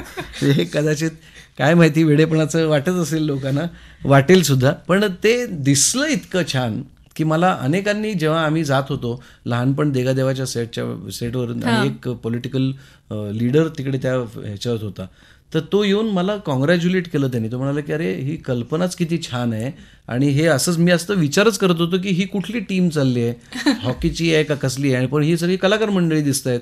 म्हणून मग मी विचारल्यावरती मला कळलं की हे तुम्ही असं विचार करून हा असा युनिफॉर्म केलेला आहे. त्याला सुबोकचा एक प्रॉपर लोगो होता, तो इथे लावलेला असायचा. त्यामुळे फार फ्लॅशी पण नाही, मी आरडाओरडा करून मोठा असा एक लोगो तयार केला आहे आणि तो छातीवरती लावलाय वगैरे असं पण नव्हतं करायचं. अगदी सटल पाहिजे, पण there should be a mark to it. आणि तसा तो मार्क आम्ही क्रिएट केला आणि तसं ती मंडळी जात होती, टीम अख्खी आमची. आणि आणखीन एक सगळ्यात महत्त्वाचं असं होतं ना की मला ते जे एक मोराल बूस्ट करण्याची एक गरज असते ना बऱ्याच वेळेला कलाकारांना, कारण नाही म्हटलं तरी सुद्धा ते त्यांच्या सगळ्या भावना घरी ठेवून, सगळे विचार घरी ठेवून एक वेगळ्या पात्राची भूमिका तुमच्यासमोर मांडणार असतात. तर तुम्ही त्यांना तिकडे राहण्यासाठी जे काही लागतं ना त्याचं जितकं कोड कौतुक करून त्यांना तुम्ही त्या जागेतून कम्फर्ट द्याल आणि जितकं आनंदी ठेवाल तितकं ते तुमचं नाटक सुद्धा छान करतील. त्यामुळे हे सुद्धा खूप आवश्यक आहे, याचा विचार करून मी ते सगळं केलं होतं. खूपच छान होतं ते. निर्माता केवळ नसून कलाकार निर्माता आहे हे असू शकतं. अगदीच असू शकतं. पण म्हणजे त्या कलाकारांच्या ज्या काही गरजा होत्या त्या तर मी त्यांच्याकडे ते लक्ष होतंच माझं, पण ह्या अवांतर जे मी कदाचित पाहिलं असेल बाहेर त्याच्यामुळे सुद्धा झालेलं असू शकतं. निर्माता झाल्यावरती, आणि ते निर्माता झाल्यावरती मी एकटाच निर्माता असल्यामुळे मला प्रश्न विचारणारं कोणी नव्हतं. प्रश्न एकच बाई विचारू शकली असती पण तिने विचारली नाही, आणि ती कायम माझ्या पाठीशी तशीच होती की अच्छा तुला वाटतं ना खुशाल कर, आणि ते सगळं आम्ही तसं करू शकलो. त्यामुळे मी या डिसिजन मेकिंगमध्ये, हर्बेरियमच्या अख्ख्याच प्रोसेसमध्ये कदाचित माझं कौतुक होईल ही सगळी संकल्पना माझी होती, मला सगळं सुचलं. पण मला असं वाटतं की जे मला सपोर्ट करणारी अपर्णा होती तिचं काय म्हणतात त्याला की अगदी सायलेंट असा जो मोठा सपोर्ट होता तो that was very important for me, आणि त्याच्यामुळे तिचंही तेवढंच श्रेय आहे. 100.1 मेगाहर्ट्झवर तुम्ही ऐकताय आकाशवाणी मुंबई केंद्राची FM गोल्ड प्रसारण सेवा. दिवाळी विशेष कार्यक्रमामध्ये आपण संवाद साधतोय अभिनेता सुनील बर्वे यांच्याशी. सुनीलला हर्बेरियमच्या माध्यमातून जी 5 नाटकं पुन्हा केली गेली तर त्या सगळ्या नाटकांची भाषा वेगळी होती, त्यात पल्लेदार वाक्य होती किंवा मराठी भाषेचं एक वेगळं रूप त्यातून दिसत होतं. तर अशी नाटकं करायला मिळणं किंवा ती भाषा आत्मसात करणं हे आत्ताच्या नटांसाठी सुद्धा खूप गरजेचं आहे. एक वर्कशॉप आहे. अगदीच गरजेचं आहे. मी जसं म्हटलं ना की मी बाकी पाहिलेलं असेल ते सगळं कुठेतरी माझ्या डोक्यात होतं आणि मग सगळ्या गोष्टी क्लब करून मी एक गोष्ट करण्याचा प्रयत्न करतो. किंवा ब्लेझरची संकल्पना असेल, ब्रोशर्स वाटण्याची संकल्पना असेल, प्रेक्षकांचं सुद्धा तितकंच कौतुक करण्याची माझ्या डोक्यात आलेली कल्पना असेल, ह्या सगळ्या कुठेतरी पाहिलेलं होतं मी निश्चितच. कारण आता जेव्हा आम्ही परदेशात अमेरिकेचा दौरा केला तेव्हा तिकडे सुद्धा आम्ही त्या वेस्ट एंडची नाटकं पाहिलेत किंवा 42nd स्ट्रीटला जाऊन नाटकं पाहिलेली आहेत. तर तिकडे नाटकाच्या आधी ते प्लेबिल देण्याची पद्धत आहे. म्हणजे त्या प्लेबिलमध्ये ते गोष्ट असते, आणखीन कास्ट जी असेल, कारण तिकडे नाटकं वर्षानुवर्ष एकाच थिएटरला एकाच वेळी दररोज चालू असतात. त्यामुळे त्याच्यात कलाकार बदलतात, असं सगळं काही होतं आणि किती वर्षानुवर्ष चालू असतात जी हिट नाटकं असतात ती. तर ते प्लेबिल ची संकल्पना मला खूप आवडली आणि मग म्हणून मी ते ब्रोशर्सचं इथे करण्याचा प्रयत्न केला. सो आता तिकडे जेव्हा मी ती नाटकं पाहिली ना तेव्हा मला असं लक्षात आलं की ते वेगवेगळ्या पद्धतीचं ऍक्टिंग स्कूल्सची नाटकं तिकडे करतात आणि ते त्याच पद्धतीनं करतात. म्हणजे आत्ताचा कलाकार आहे म्हटल्यावरती तो अगदीच नॅचरल ऍक्टिंग करत नाही. जर का त्या नाटकाची गरज असेल, ल मिझराबल सारखं नाटक असेल जे फ्रेंच रिव्होल्युशन आणि त्या वॉरबद्दल असेल, तर ती तशीच त्या पद्धतीने बोलणारी माणसं आहेत आणि हे एका कलाकारासाठी एक्सरसाइजच आहे. तर मला असं वाटलं की ही आपण जी भाषा आत्ता कम्फर्टेबल आहोत, ज्या भाषेमध्ये बोलायला कम्फर्टेबल आहोत, त्याच्यापेक्षा वेगळी भाषा आपण बोलून पाहिली तर कदाचित आपली आत्ताची भाषा सुद्धा सुधारेल, मराठी इम्प्रूव्ह होईल आणि ॲट द सेम टाइम आपल्याला काहीतरी वेगळं करण्याची संधी मिळेल. त्यामुळे ही सगळी शरद पोंक्षेचं नाटक असेल, जे बाळ कोल्हटकरी अत्यंत असं थोडंसं पद्यच म्हणायला पाहिजे अशा पद्धतीची भाषा त्यांची होती. तर ह्या सगळ्या गोष्टी ट्रायआउट होणं खूप आवश्यक होतं. हमीदाबाईची कोठीमधली भाषा परत वेगळी होती, सूर्याची पिल्लेची तर अगदी कानेटकरी वेगळीच भाषा होती. झोपी गेलेल्या जागा झाल्यामध्ये बबन प्रभूंचा फार्स होता जो परत वेगळ्या पद्धतीचा होता. सो हे सगळं मुद्दामून की कलाकारांना सुद्धा ते एक एक्सरसाइज वाटावा आणि ते करून पाहता यावं, त्यांनाही मलाही. आणि त्या निमित्ताने प्रेक्षकांनाही, कारण 2 अंकी नाटकावरनं 3 अंकी नाटकापर्यंत बसण्याचा पेशन्स वाढवणं, कारण ती सवयच नव्हती ना. आणि आता तर अजून मला आत्ता जेव्हा मी सूर्याची पिल्ले करतोय तेव्हा मला त्याची जास्तच भीती वाटत होती. याचं कारण आता त्या इन्स्टामुळे जे काही ते रील्स बघायची सवय लागली, पटापटाने हे आवडल्याने पुढे चाललेत, तर आता स्पॅन जो आहे, अटेन्शन स्पॅन जो सगळेच जण म्हणतात खूप कमी झालेला आहे, तो 2010 सालापेक्षा जास्त आता कमी झालाय. मग ह्या परिस्थितीमध्ये आता 3 अंकी नाटक ऍक्सेप्ट करतील का लोक, याच्याविषयी मला खरंच खूप धाकधूक होती थोडीशी मनात. आणि सुनील दादा, आता तू उल्लेख केलास पाश्चात्य रंगभूमीचा, तर पाश्चात्य रंगभूमीवर जशी काही क्लासिक्स ज्याला म्हणतो ती नाटकं वर्षानुवर्ष सुरू आहेत, तसं आपल्याकडे पण होऊ शकतं का, किंवा त्याच्यासाठी काही केलं जावं असं वाटतं का? नाही, होऊ शकतं. आपल्याकडे अडचण मुळात काय माहितीये का, की आपल्याकडचं मुव्हिंग थिएटर आहे. एकाच ठिकाणी नाटक होत नाही. आज दीनानाथला आहे, उद्या बोरिवलीला आहे, परवा डोंबिवलीला आहे, त्याच्यानंतर पुण्याला आहे, मग नाशिकला आहे, कोल्हापूरला आहे. अशा वेगवेगळ्या ठिकाणी आपण नाटक करत अक्षरशः पाठीवरती घर घेऊन आपण फिरत असतो. आता या पद्धतीमध्ये मग लॉजिस्टिकली आणि फायनान्शियली सुद्धा ते सगळं गणित बसवणं हे खूप डिफिकल्ट होऊन जातं. त्यामुळे मग एकाच पद्धतीचं नाटकं जर का आपण करत राहिलो तर कदाचित त्याला लोक येतील की नाही येतील असं एक धाकधूक मनात असते, निर्माता म्हणून सुद्धा आणि कलाकार म्हणून सुद्धा. कारण कलाकारांना सुद्धा शेवटी जर का ते नाटक हाऊसफुल चालत असलं तर त्यांना आनंद जास्त मिळतो. निदान 50% जास्त लोक असतील तर त्याचा रिस्पॉन्स पण चांगला आहे. त्यामुळे कलाकारांच्या दृष्टीने सुद्धा ते गरजेचं असल्यामुळे आणि हे मुव्हिंग थिएटरची संकल्पना असल्यामुळे, आता काय माहिती ना, पूर्वी नाटक कंपन्या जेव्हा होत्या तेव्हा कंपन्यांमध्ये 10-10, 12-12 जण कलाकार मंडळी असायची आणि त्या सगळ्यांना सामावून घेण्यासाठी नाटकात सुद्धा तितकी पात्र योजना असायची. आता जुनं नाटक एखादं करायचं ठरलं तर त्याच्यात मुळात कुठलाही निर्माता हाच विचारतो की किती पात्र आहेत, कारण ती पात्र तेवढी आल्यानंतर तेवढ्या पात्रांचे, तेवढ्या ऍक्टर लोकांचे डेट्स ऍडजस्ट करणं हा एक खूप मोठा एकतर इश्यू आहे. आणि मग प्रवास वाढतो, तिकडचं लॉजिंग बोर्डिंग वाढतं, तिकडचा अख्खा जो प्रवास करून गेलेला ठिकाण असतं तिकडचा खर्च वाढत जातो. या सगळ्या गोष्टी वाढत जातात. म्हणून आपल्याकडे अशी ठरवून आपण हे करूया, इकडे सुद्धा जुन्या नाटकांचीच करूया किंवा बालरंगभूमीच फक्त आपण करत राहूया असं युजली पाहायला मिळत नाही. जे पाहण्याची, जे दाखवण्याची किंवा जे करण्याची अनेकांची इच्छा असते, पण ते दुर्दैवाने होऊ शकत नाही. खरंय, कारण त्याच्यामध्ये मुळात सुरुवातीला उल्लेख झाला तसं की मुव्हिंग थिएटर असल्यामुळे ही एक मर्यादा आपल्याला येते. Absolutely. पण ह्या सगळ्या मर्यादा लक्षात घेऊनही आपण ज्या वेळेला भूमिका साकारत असतो तर त्या भूमिका साकारताना एखादी भूमिका पटकन सापडते, तालमीत सापडते, एखादी सापडतच नाही, काही प्रयोग झाल्यावर सापडते. तर हे अनुभव कसे आहेत? मी त्याच्यासाठी ना 4 चौघीचं उदाहरण देईन तुला, कारण मला अगदी अगदी नीट क्लिअरली आठवते. मला 30 जुलैला चंद्रकांत कुलकर्णींनी रिहर्सलसाठी बोलवलं होतं. म्हणजे राजू नार्वेकरचा 29 तारखेला मला फोन आला होता, लता नार्वेकरांचा भाचा जो ते मॅनेज करायचा, की उद्या तू नाटक करशील का. तेव्हा मी वन रूम किचन नावाचं नाटक करत होतो, विनय आपटेचं कलावैभवचं. तर मी म्हटलं की येतो उद्या, कारण त्याचे प्रयोग व्हायचे नाहीत फारसे. तर आता आणि लता नार्वेकर मोठं नाव होतं. मग मी गेलो रिहर्सलला आणि चंदूनी मला सांगितलं की हे वाच पात्र. तर मी ते वाचलं माझ्या पद्धतीने, पण तरी सुद्धा मला ते नीट सापडत नव्हतं. अच्छा. 30 जुलै ते 14 ऑगस्टपर्यंत मी तालमी करत होतो. एक तर त्या पात्राची एंट्री होती 2ऱ्या अंकामध्ये, त्यामुळे मला तसं काम थोडंसं कमी होतं. 4-5 सीन्सच होते, पण ते रिहर्सल करतोय 14 तारखेचा दिवस आहे, 14 ऑगस्ट. 15 ऑगस्टला पुण्यामध्ये नाटकाचं शुभारंभाचा प्रयोग. आम्ही 14 तारखेला दिवसभराची तालीम, आमची रंगीत तालीम संपवली आणि आम्ही रात्री प्रवासासाठी निघालो. दुसऱ्या दिवशी 12:30 वाजता 15 ऑगस्टला प्रयोग आहे. तो प्रयोगाला निघालेला असताना चंदू म्हणाला की आज आपल्या 2च रिहर्सल झाल्या, तर आज आपण आत्ता काय करूया, आपण बसल्या बसल्या चक्री करूया. चक्री म्हणजे जिथे तुम्ही फक्त वाक्य बोलता, मुवमेंट्स तुमच्या आठवायच्या आणि तुम्ही फक्त मुवमेंट्स, मी इकडे तुझ्याकडे लुक दिला तर मी तुझ्याकडे लुक दिला, मी वाक्य पटकन पुढचं म्हणून टाकलं. आता हे म्हणत असताना मी त्या दिवशी वाक्य पाठ असल्यामुळे आणि पटापटा पुढे जायचं असल्यामुळे मी ते वाक्य असं अगदी ॲट इज म्हणतात ना, फेकल्यासारखी वाक्य म्हटली. आणि चंदू म्हणाला अरे करेक्ट आहे. अच्छा.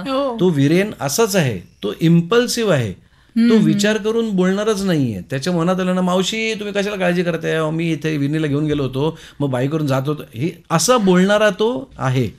आणि ते तिकडे कॅरेक्टर मला खऱ्या अर्थाने सापडलं. आणि मग त्याच्यानंतर ते खरंच खूप गाजलं. म्हणजे अगदी पहिल्या प्रयोगानंतर मोहन गोखलेने येऊन तर मला मिठीच मारली. अच्छा. तो म्हणाले इतकं छान झालं. तर त्याचं हे कधी सापडेल, काय होईल, कशामुळे सापडेल हे सांगता येत नाही, पण असं होतं खरं. भूमिका आपल्याला एखादी सापडायला वेळ लागतो, तर एखादी पटकनही सापडून जाते. असाही काही अनुभव आहे का की पटकन सापडली, पहिल्या वाचनातच सापडली, किंवा मालिका कुठली? नाही, मी त्याचं सांगितलं तसं असंभवचं पण तसंच झालं होतं ना. असंभवची सुद्धा भूमिका सापडायला मला या लोकांनी इतकं सगळ्या गोष्टी प्रोव्हाइड केल्या की मला ती भूमिका पटकन सापडली. मग मला काही वेळच लागला नाही. मला बाबूजी करताना सुद्धा मला आधी खूप वेळ लागला, कारण मुळात हे डायजेस्ट करणं की मी सुधीर फडक्यांची भूमिका करणार आहे. आणि ते पहिल्या दिवशी मला मेकअप वगैरे तर केला होता, पण तरी सुद्धा मी हे संपूर्णपणे देऊ शकतोय का, मी माझ्या पद्धतीनेच तर काम करत नाहीये. हे काम जे आहे ते बाबूजी जर का असते तर त्यांनी हा सीन कसा केला असता ललिताबाईंबरोबरचा, त्याचा विचार करत होतो मी. खूप दिवस लागले, पण ते त्या विचारात असतानाच मला वाटतं हळूहळू ते कधीतरी उलगडत गेलं आणि करू शकलो मी. जसा भूमिकेचा सूर सापडतो तसा कुठली भूमिका आयुष्याचा सूर सापडून देणारी होती का? नाही, मी खरं तर तो शोधण्याचा प्रयत्न नाही केला. कारण तो मला असं वाटतं की मी मागे एकदा प्रतिमाला असंच म्हटलं होतं की मला ना असं ते नदीसारखं वाहत जायला आवडतं. म्हणजे जाता जाता दोन्ही बाजूची जमीन जी आहे ती सुपीक करत मी वाहत जाणार. आणि जर का तुम्ही बांध घालायचा प्रयत्न केला तर मग माहीत नाही काय होईल माझं, त्यामुळे मला वाहू द्या. तर मला असंच खरंच आवडतं की त्याचा तो सूर शोधण्यापेक्षा आत्ता ज्या कंडिशन्समध्ये माझं जे काही चालू आहे त्याच्यातून काहीतरी घेत आपण पुढे जाऊया. तो आपोआप सापडत जातो. त्यामुळे तो मला सापडलाय असं मला वाटतंय. आता तू प्रतिमाताईंचा उल्लेख केलास, तर झोका प्रपंच या मालिका प्रतिमाताईंबरोबर केल्या, सूर्याची पिल्ले आता करतोयस. तर प्रतिमाताई एक दिग्दर्शक म्हणून आणि म्हणजे एरवी सुद्धा खूप गिव्ह अँड टेक कलाकारांमध्ये होत असतं, तर त्यांच्याबद्दल काय सांगशील? खरं तर ना, प्रतिमा दुर्दैवाने तिने खरं तर खूप नाटकं अजूनही करायला पाहिजे होती. मला माहीत नाही का तिने इतकी नाटकं केली, आणि ती कदाचित खूप व्यस्तही होती तिच्या वैयक्तिक कामांमध्ये किंवा ती जे काम करते त्याच्यामध्ये. पण मालिकांमध्ये सुद्धा मी बघितलं ना की प्रपंच तिची मालिका केली तर किती मेटिक्युलस आहे ती. खूप तिला ते काम तसंच्या तसं झालं ना तर तिला खूप आवडतं. इतकं की तिचं स्क्रिप्ट लिहिताना सुद्धा ती त्याच्यामध्ये त्याला काय म्हणायचं आहे एखाद्या व्यक्तीला त्याच्याविषयीचं म्हणणं तिचं जर का तो विचार करत असेल तर त्याच्यासाठी ती बरोबर 2 टिंब तिकडे दिलेली असतात की मला वाटतं तर ते अ नंतर जर का आपण थांबलो नाही तर ती ओरडते. ती म्हणते की त्या अ नंतर 3 टिंब दिलेत ना मग थांब की, बरोबर 3 सेकंद थांब, मग पुढचं वाक्य म्हण. आणि मी म्हटल्यानंतर माझ्या वाक्याला रिॲक्शन म्हणून तुझं वाक्य आहे, नुसतं वाक्यावरती वाक्य पडता कामा नये. त्यामुळे मी जर का एखादं वाक्य राजीव म्हणाला इनामदार तिला तर अमृता कारण खूप अशी हायपर होती त्यावेळेला, त्यामुळे ती खूप तिचा नाश्ता मिळायचा प्रतिमाचा. त्यामुळे ती अशी पटकन वाक्य बोलायची. तर तिला सांगायची की तू थांब, आधी तो काय म्हणालाय राजीव इनामदार तर ते ऐक आणि त्याच्यावरची रिॲक्शन म्हणून तुझं वाक्य तू टाकलंस ना तर आपोआप तुझं वाक्य तुला कसं म्हणायचं ते कळेल. बरोबर. तू मला हे प्रश्न विचारत जाऊ नकोस, प्रतिमा ते हे कसं म्हणेल, कसं विचारेल तो वगैरे, हे मला तू मला विचारू नकोस, ते आपोआप तुला सापडेल. तर ही ती इतकी मेटिक्युलस आहे, तिचे सगळे सीन्स ती, आणि तिची पण पद्धत अशी आहे, मालिकेचं शूटिंग असलं तरी सुद्धा ती नाटकासारखंच सीन एक ब्लॉक करते. म्हणजे कलाकार मंडळी बसून मेकअप रूम मध्ये अख्खं स्क्रिप्ट वाचतात एका सीनचं, आणि मग त्या सीन मध्ये बसलेले असताना सुद्धा ती सांगते की अच्छा मग आता तू इथे हे वाक्य म्हणालास, त्याच्यानंतर तू आत जायला तिकडे दरवाजापाशी गेलास, आणि तू गेलेला असताना इथे अमिता खोपकर समजा आहे ती त्या सीनमध्ये, तर ती पटकन एक वाक्य म्हणाली सुधीर जोशीला उद्देशून, ते वाक्य ऐकून तू तिकडनं वळलास. त्यामुळे हा जो टायमिंग आहे हे सगळं टायमिंग तुम्ही वर्क करा आणि याचा विचार केलात की तुम्हाला आपोआप हा सीन कसा घडायला पाहिजे ते कळेल. तर इतक्या सुंदर पद्धतीने ती दिग्दर्शन सुद्धा करते. थोडीशी ती अशी पटकन रिॲक्ट होते, चिडते, पण तिचं चिडणं नसतं. तिचं चिडणं हे त्या गोष्टीसाठी असतं फक्त. बरोबर. त्यामुळे ती खूप कमाल दिग्दर्शिका आहे आणि कमाल लेखिका आहे. तिने तिच्यासारख्या मालिका हल्ली आपण पाहत नाही, हेच आपलं दुर्दैव, आणि तशा केल्या जात नाही, ते मला खरंच खूप याच्याबद्दल वाईट वाटतं. पण तिच्यासारख्या लेखिकेनी अशाच काही मालिका लिहिण्याची खूप गरज आहे असं मला वाटतं. खरंच, कारण एक एक वाक्य एक एक संवाद अजूनही त्या मालिकांमधले लक्षात आहे. तिचे विचार क्लिअर आहेत, तिला माहिती आहे काय पाहिजे, आणि ती असं मुळात काय की असं काय आपल्याला रेव्होल्युशनरी विचार करायचे नाही आहेत. एक प्रसंग आहे जर का घरात घडणारा, तर तो प्रसंग इतका छान खुलवते ती की आपल्याला आनंद वाटतो, काम करणाऱ्यालाही वाटतो, आणखीन प्रेक्षकांनाही वाटतो. याचं आपल्याला अनुभव आहे प्रपंचात म्हणा किंवा झोका म्हणा किंवा आनंदवन तिचं जे होतं त्याच्यात सुद्धा. त्यामुळे ती खूप छान लेखिका आहे, तिने लिहायला पाहिजे. आत्ता मालिकांचा उल्लेख झाला, नवीन मालिका यायला पाहिजेत प्रतिमाताईंनी लिहिलेल्या सारख्या, पण आत्ताचा जो बदलता काळ आहे तो आहे OTTचा. तर त्याबद्दल कलाकार म्हणून, निर्माता म्हणून, दिग्दर्शक म्हणून काय सांगाल? कलाकार म्हणून नक्कीच सांगू शकतो, कारण निर्मिती मी त्या फील्डमध्ये अजून शिरलेलो नाहीये. म्हणजे मालिकांचं सुद्धा निर्मिती करण्यासाठी मला विचारलं गेलं होतं, पण माझे विचार त्याबद्दलचे खूप वेगळे आहेत आणि म्हणून मी काही ते फार करू शकलो नाही, आणि एवढे पैसेही नाहीत माझ्याकडे की मी मालिका निर्माण करू शकेन. पण कलाकार म्हणून मी नक्कीच सांगेन की खूप आता ना ते क्रिएटिव्ह लोकांकडून ते आता मार्केटिंगच्या लोकांकडे खूप ते माध्यम गेलंय की काय, म्हणजे मालिकांचं माध्यम. आणि OTTचं तर अर्थातच आपल्याकडे दुर्दैवाने असा मराठी प्लॅटफॉर्म अजून तसं तयार झालेलं नाहीये की ज्याच्यावरती आपण मराठी OTT मालिका करून पाहिल्या पाहिजेत. एकच आहे, पण त्याला सुद्धा किती रिस्पॉन्स मिळतोय मला माहित नाही. पण त्याच्यापेक्षा अर्थातच ज्या टीव्हीवरती जे चॅनल्स आहेत त्याच्या मालिकांना खूप चांगला रिस्पॉन्स असतो अजूनही. त्यामुळे मला असं वाटतं की ते माध्यम तरी आपण अजून जपायला पाहिजे. तिकडे जे क्रिएटिव्ह माणसं जी बसले त्यांनी क्रिएटिव्ह लिबर्टीज घेतल्या तरी हरकत नाही, पण त्या मार्केटिंगच्या दबावाखाली न घेता काहीतरी विचार करून लॉजिकली करणं खूप आवश्यक आहे असं मला वाटतं. तर तुम्ही जो ऑडियन्स आहे ना तुमचा, तो सुद्धा तुमच्याबरोबर ग्रो होत राहील. नाहीतर तुम्ही तिथेच राहाल, त्याच सासू सोना आणि तेच स्कीमिंग आणि त्याच्यापेक्षा आता तुम्ही पुढे जायला पाहिजे. आणि पुढे जाणं म्हणजे काही तुम्ही नास्तिकतेकडे न्या किंवा या सगळ्या गोष्टीच मुळात वेगळ्या आहेत. तुम्ही विचारांनी तरी एखाद्या माणसाला शिकवू शकता ना काही गोष्टी. बरोबर. तर तुमचे बऱ्याच इतर म्हणजे सुद्धा माणसाचं आयुष्य ज्या अनेक अंगांनी भरलेलं आहे त्यातल्या इतर अंगांना सुधारण्याचा प्रयत्न केलात किंवा विचारांनी प्रगल्भ केलं तरी सुद्धा you have given too much to the society. So that is what is needed, आणि ते मालिकांनी करायला पाहिजे. कारण आपल्याकडे काय आहे, स्टार सिस्टीम नाही आहे. म्हणजे एखाद्या स्टारची फिल्म आली की लोक जाऊन बघतायत अशा पद्धत नाही आहे. पण जर का एखादी मालिका चांगली असली तर मात्र सगळेजण आवर्जून घरातले सगळेजण बसून ती मालिका बघतील. आणि मालिकांचं बऱ्यापैकी वर्चस्व आहे, इन्फ्लुएन्स पण खूप आहे. तर त्या मालिकांमध्ये या सगळ्या गोष्टी येणं खूप गरजेचं आहे. म्हणजे हा माझा टेक आहे. आणि मला कदाचित हे करत असताना सुद्धा मला एखाद्या मालिकेत तुम्ही पाहाल काहीतरी असं करताना कोणाला तरी फोडून काढतोय तर मला माफ करा, पण मी काय करणार, मी तो कलाकार म्हणून मला त्याच्याशिवाय पर्याय नसतो.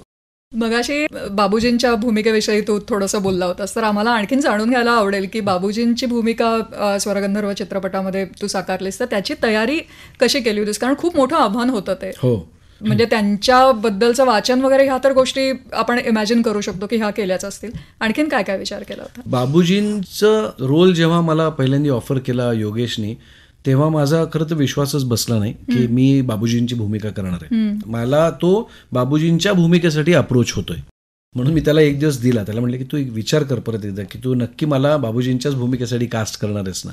त्याचा अभ्यास खूप छान होता.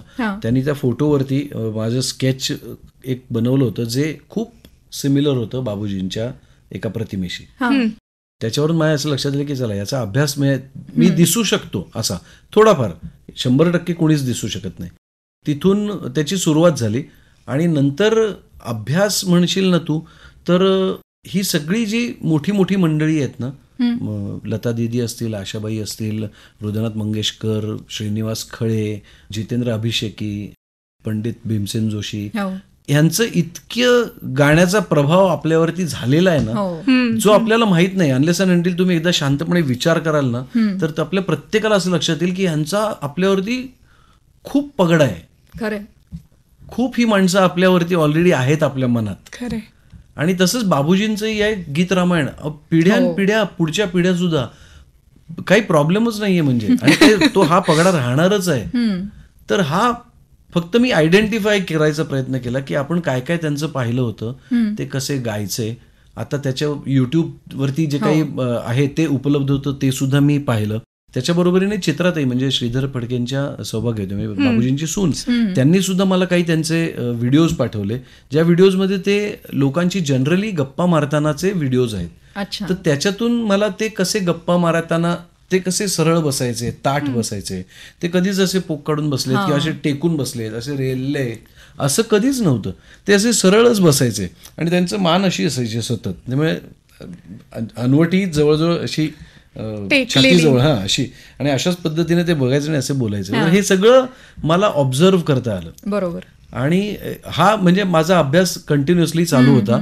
बाबूजींच्या डोळ्यामध्ये जी ते प्रेम दिसतं ना, गाण्याविषयीचं प्रेम दिसतं ना, जे मला असं वाटलं की आपल्याला तेवढं तरी थोडंसं तरी ना त्यांच्या डोळ्यातली ती वरती बघताना असे पेटी, ती झाक एकदा आपल्या डोळ्यात आली ना की आपल्याला ती भूमिका सापडेल. त्यामुळे माझा खरं तर तो प्रयत्न होता की, आणि म्हणून मला ती शेवटची फ्रेम जर का तुम्हाला आठवत असेल बाबूजी चित्रपटातली, की ते बघतायत स्वातंत्र्यवीर सावरकर चित्रपट, आणि ते तिकडे बघून फक्त असे खुश आहेत की अरे माझ्या हातून ही कलाकृती घडली. तर ते मला आणायचा प्रयत्न अख्ख्या त्या चित्रपटभरामध्ये होता, जो मी हा माझा जो अभ्यास, एकूण सगळं वाचन असेल, लोकांनी त्यांच्याबद्दल म्हटलेलं असेल, पण त्यांनी मला नट म्हणून जे पाहिजे होतं ते मला हे पाहिजे होतं आणि मी ते वेचत होतो. इकडून काहीतरी पाहिलंय, तिकडून पाहिलंय, इमॅजिन करताना बाबूजी जर का मान डोलवत असतील तर ते का मान त्यांची डोलली जाते, किंवा ते असं पेटीचा भाता जो त्यांचा करताना ते कॉर्ड्स कसे द्यायचे.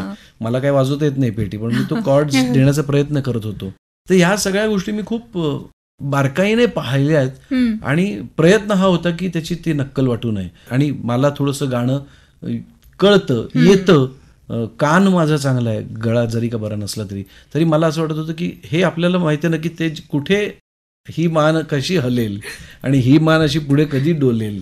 तर त्या वाक्याला जर का आपण ती डोलवली मान, तर ते तितकं नॅचरल वाटेल. तर हे सगळं मी असं वेचत ती भूमिका साकारली आहे. खूपच छान झाली आहे ती भूमिका. ऑफकोर्स काही वेगळं सांगायची गरज नाहीये. पण सुनील दादा, त्या भूमिकेबद्दल आपण एवढं बोललोय, तर बाबूजींचं एखादं गाणं आम्हाला ऐकायला मिळेल का तुझ्याकडनं? हो. धुंदी कळ्यांना धुंदी फुलांना शब्दरूप आले मुक्या भावनांना धुंदी कळ्यांना तुझा शब्द की थेंब हा अमृताचा, तुझा स्पर्श की हात हा चांदण्याचा, उगा लाजण्याचा, किती हा बहाणा, शब्दरूप आले मुक्या भावनांना, धुंदी कळ्याना. क्या बात आहे. तर आता याच्यातलं जे आहे ना, तुझा स्पर्श की, आता इकडे जर का ते स्पर्श मध्ये ती मान हल्ली तर ती जास्त नॅचरल वाटेल ना, कुठेतरी हलण्यापेक्षा. आणि तुझा स्पर्श तर ते आडवे एकदा असे होणार, आणखीन एकदा पुढे मागे होणार. हे सगळं ते गणित आहे. गणित आहे. आणि ते त्याच्यासाठी कारण आहे. ते ती हरकत तशी यायला हवी म्हणून ते डोलत होते. ते काही त्यांना सवय नव्हती पुढे मागे करण्याची. बोलताना कधी ते असे पुढे मागे झाले नाहीत ना. जोपर्यंत ती हरकतीची आवश्यकता नाहीये तोपर्यंत त्यांनी ते मान हलवली नाही त्यांची. किती छान. म्हणजे केवढ्या बारकाईने सगळ्या भूमिकेचा विचार करावा लागतो. सुनील, जरा योगेश देशपांडे बरोबर तू काम केलंयस आणि अगदी सुरुवातीला म्हणजे आत्मविश्वास सचिन पिळगावकरांबरोबर काम केलंय. हा जो सगळा चित्रपटाचा काळ आहे तर त्यात म्हणजे अभिनयाच्या बाबतीतही बदल झाले आहेत, चित्रपटाच्या तंत्रातही बदल झाले आहेत आणि बराच मोठा काळ त्यात गेलाय. तर त्या काही दिग्दर्शकांविषयी किंवा त्या काळाविषयी काय सांगशील तू? मला खूप तो आधीचा काळ जास्त आवडतो सिनेमॅटिकली. कारण मला असं वाटतं की ती फिल्म एक्सपोज व्हायची ना तेव्हा प्रिसिजन जास्त होतं. अच्छा.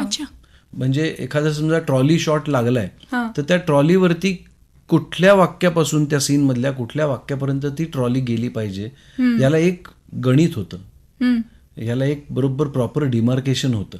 अच्छा. आणि त्याचं एक सायन्स होतं, त्याच्या मागे तंत्र होतं. तर ते तंत्र आहे ना, ते आता काय झालंय, आता तुम्हाला इतकं फ्लॅश मध्ये कटिंग आणि एडिटिंग करतात ना, पण त्याच्यासाठी शॉट सुद्धा म्हणजे अख्खाच्या अख्खा सीन कुठेतरी असं कॅमेरा शेल्फवरती ठेवून सुद्धा झालेला आहे. मग 3 शॉट जर का 3 जण आपण असे बसलोय 3 कोपऱ्यावरती तर तो मध्ये ठेवून तिघांचाही शॉट तसं सुद्धा गरजेचं असतं. पण ते काही सीन्सनाच गरजेचं असतं. जिथे तुम्हाला तो एक पर्टिक्युलर इफेक्ट साधायचा असतो तिकडेच ते तुम्ही 3 अँगल्सनी घेऊन त्याचं एडिट करून त्याचा एक इफेक्ट आणू शकता सिनेमॅटिकली. पण हे प्रिसिजन गेलंय. आता काय झालंय, ते चिपवरती असल्यामुळे पाहिजे तितकं शूटिंग होतं आणि मग तो एडिटर जसं काढेल तसंच बऱ्याच वेळेला चित्रपट पाहायला लागतो की काय असं वाटतं.